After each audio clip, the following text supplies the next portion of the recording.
Dampak gempa Rusia, Indonesia berpotensi tsunami di Gorontalo, Raja Ampat hingga Jayapura.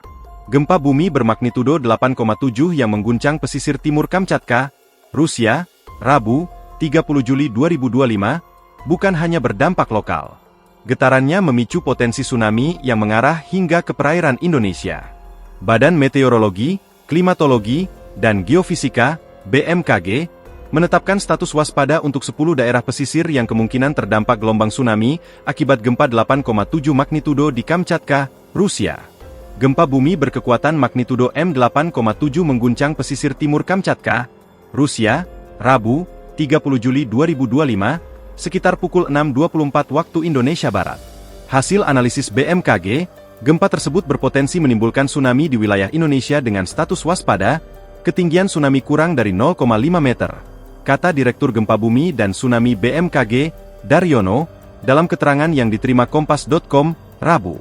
Berdasarkan karakteristiknya, kata Daryono, gempa ini tergolong dangkal dan dipicu oleh aktivitas subduksi di Palung Kurile Kamchatka.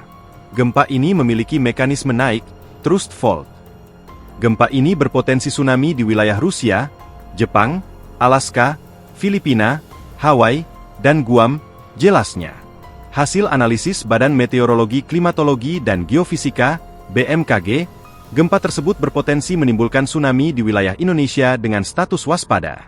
BMKG menetapkan 10 wilayah di Indonesia yang terdampak: Talaut, Kota Gorontalo, Halmahera Utara, Manokwari, Raja Ampat, Biak Numfor, Supiori, Sorong bagian utara, Jayapura, Sarmi.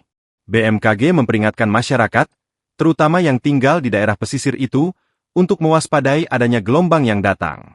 Hingga saat ini, BMKG belum menerima laporan terkait kerusakan bangunan dari dampak gempa bumi di Rusia tersebut.